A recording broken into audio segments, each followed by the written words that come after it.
Hello, everybody. How are you? Good to be here. And today is Thursday, 13th of November. Hope you're having a good day wherever you are. Lovely day here today for the UK. Just waiting for the onslaught of a storm coming through over the next 24 hours. A lot of rain. So I think tomorrow is going to be a bit of a washout, unfortunately. Lots of flooding, apparently, and amber rain warnings. So good job I live on a boat, really, isn't it? So it won't affect me much at all.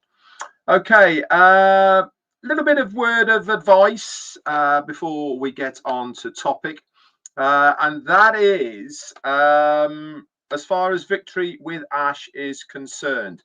I'm going to reiterate it once again, just so everybody knows exactly what it is. I've been telling everybody to make sure that you read the code of conduct, which you can all do, whether you have a link or not, whether you are already inside Victory with Ash or not. You can always view the code of conduct by going to victorywithash.com, scrolling all the way to the bottom of the page, and in that bottom left hand corner you will see code of conduct.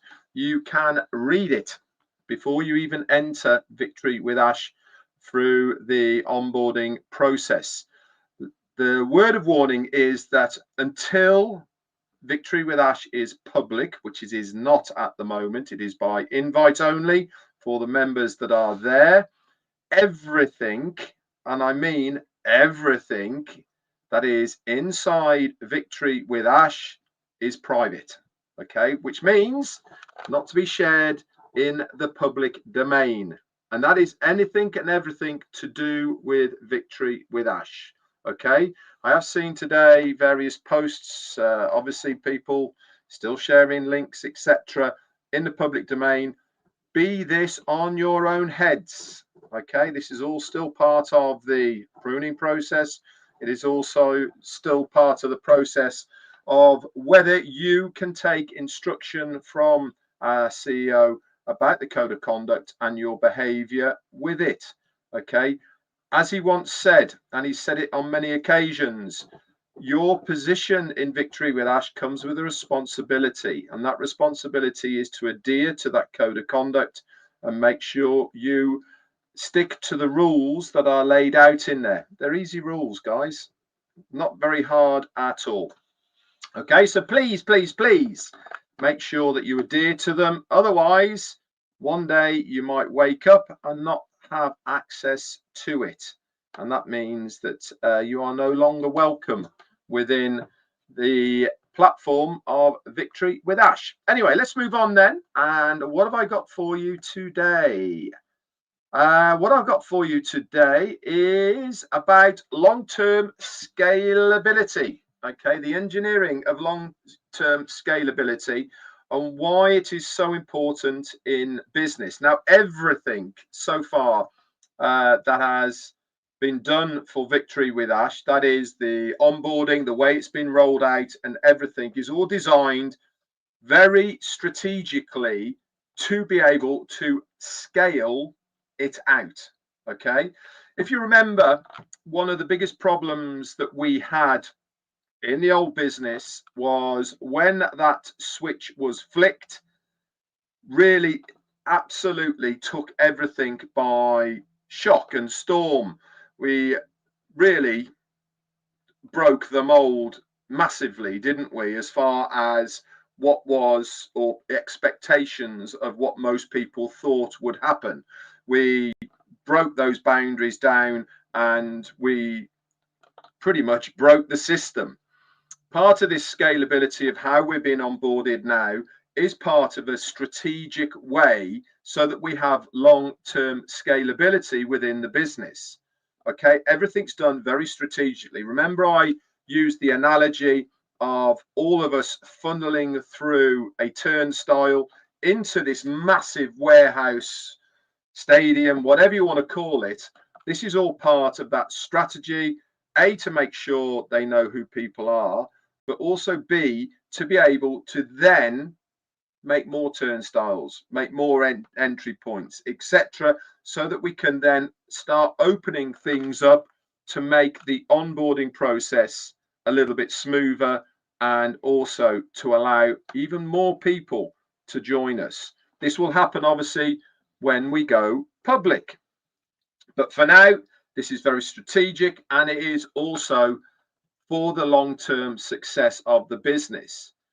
It is also the ability to grow and handle increased demand over time without compromising performance or profitability. It involves building flexible systems and processes that can accommodate expansion. This is exactly what we are doing within Victory with Ash. And also a footnote, which I'm going to remind people of.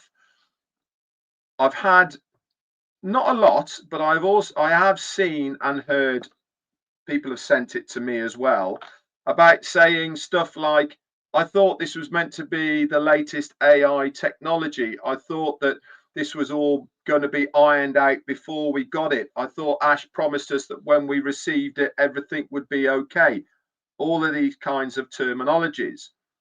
Well, let's focus back to what exactly our CEO said. And he said that this was literally put together over a couple of months with just 3 people. It was an afterthought. This has zero reflection whatsoever on the main business.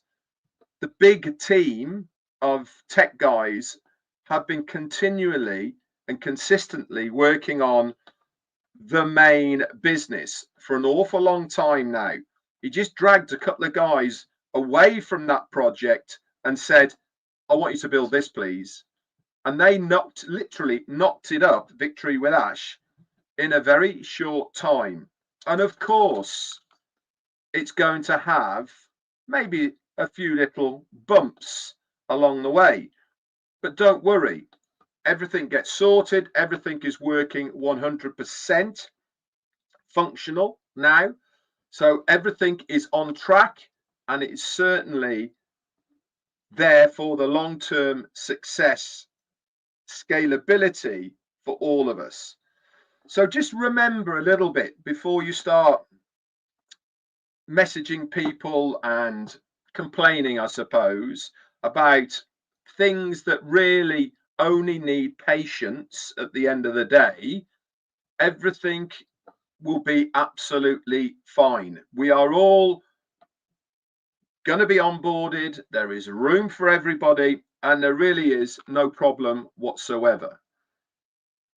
So let's ensure that this scalability that we are looking at now, okay, really does help to ensure cost increases don't match the revenue increases, so that we don't pay for anything, so it doesn't matter. But from a business point of view, this scalability means that they can switch things very easily, so it's not a massive cost to them. Remember, all of this is being done for free by our CEO. Everything to do with Victory with Ash is his gift to us, not costing us a penny.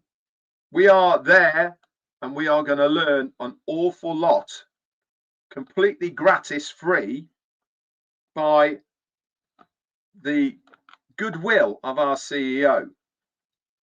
It really is a gift that he is giving to us. Why? Because it's going to give us skills that we never had before. It is going to teach us things that we would have had to pay an awful lot of money to be able to learn how to do. All of this is being done willingly, by the way, and with heart from our CEO.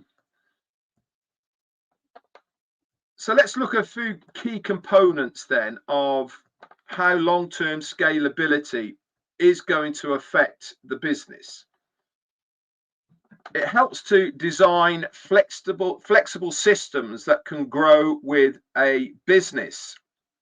When you design something, okay, you design it with an idea, you design it with the amount of people involved, you design it so that it will function in a certain way under a certain load. And when I mean by load, I mean by the amount of traffic it's getting on the internet. Okay.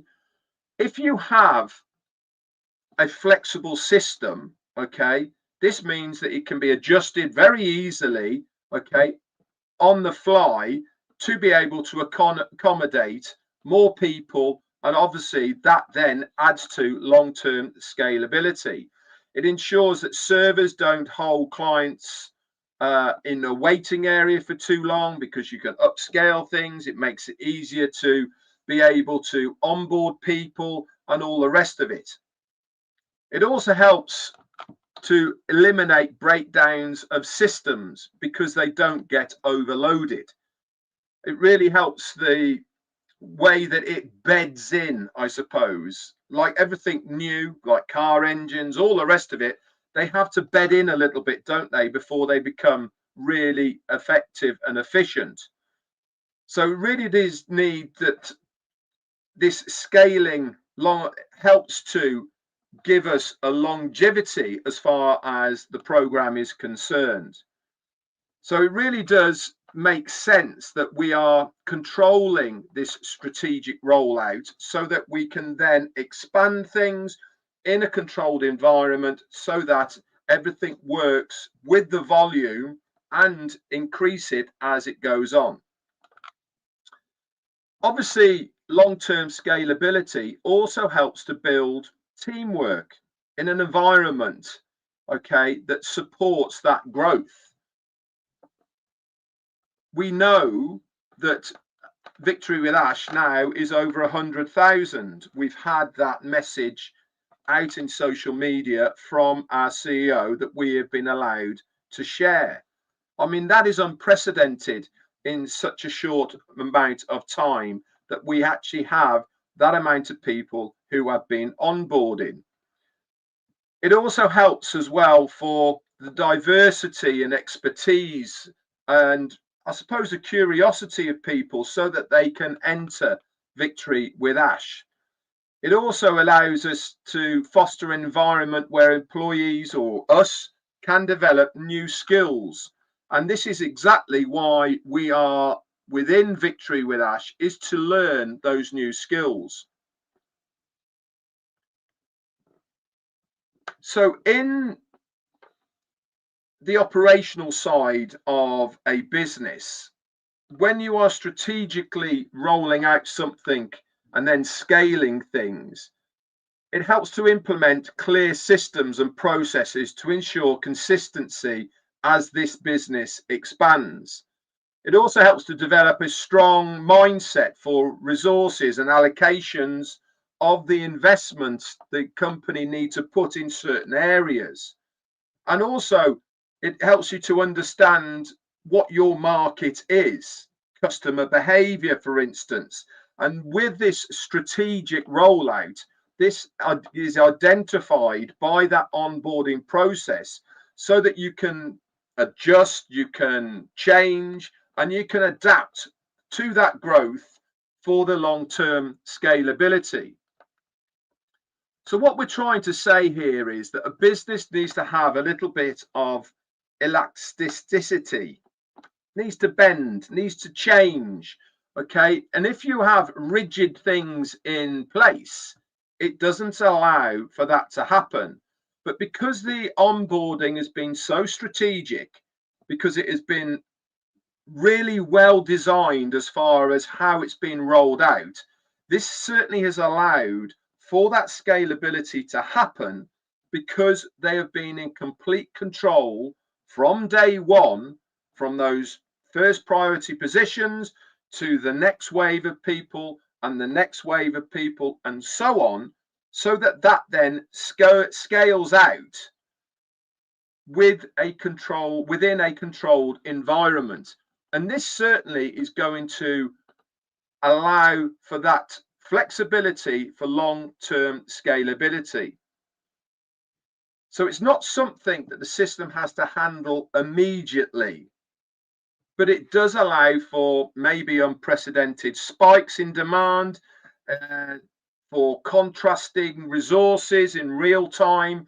All of these things allows the company to be able to have a look at it with their strategy of how they're going to scale in the future because of the expanding demand of the platform that we are in.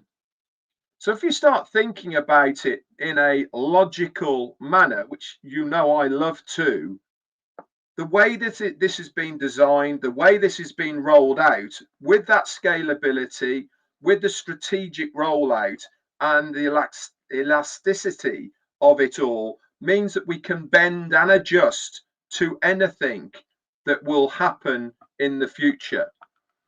I thought it was a really interesting topic of how long-term scalability and strategic rollouts really does help get a company into a position where they can expand in a controlled environment and also build at the same time. Otherwise, if you don't do it, it'll end up crashing. There's loads of examples out there, and I think the biggest one was a government website in the US, and my friends from over the pond will know what it's called. It opened, they had 2.5 million people try to enter it. It crashed immediately and it never recovered. It never came back again. That isn't good for any business. This is why it really is important that you start off in a controlled environment, strategically scaling out so that it expands, so that you can put things in place to allow for that expansion so that you can take more volume. Anyway, guys, I thought it'd be a good topic because it really does help you understand the why behind the strategy of the onboarding. If Ash had just said, here is where you get your link, log in and you will have your link, what do you think would have happened to the system, to Victory with Ash, to the program and everything within it? You would have had at least 100,000 people, if not more, all trying to access the same door. It would have bottlenecked, it would have blown up, it would have just crashed, and nobody would have been able to enter it. And if you did, you were very, very lucky, but there's a pile behind you who wouldn't have been able to get in. This is why it's been so important to strategically roll out the onboarding in the manner that it has, so that everything gets tested, everything is working correctly, so that when we do go public, which we will, and that will be the big influx of people into Victory with Ash, then it can take that volume of people because everything has been tried and tested along the way because of the strategy of what has happened, so that it can be scaled to allow for that volume. I hope it's been of interest to you. I hope it has helped you to maybe understand a little bit of why we have had this onboarding in the way that we have, because it makes sense, because it is allowed now 100,000 and over people to be inside Victory with Ash. Whereas if it had gone, click, you can log in and get your link, there would have been 100,000 people all trying to access all at the same time, and the system would have gone, I can't handle this volume, guys, sorry, and closed down, and it crashes and nobody gets in, and you have to start all over again. This is the brilliance of our CEO. This is where we are so lucky to have a guy like Ash Farah at the helm, because he understands all of this strategy. He understands how to scale out a business because he's been there, he's done it before, and he wants to make this a success for all of us. Anyway, that's it for me. Be back around tomorrow, Friday, same time, same place. Again, this weekend, I'm working on the markets. In fact, I'm working tomorrow as well, but I will make time to do my live. and I'll bring something else to the table for you. Apart from that, have a great night wherever you are, and I'll speak to you all tomorrow. That's it from me. Bye for now.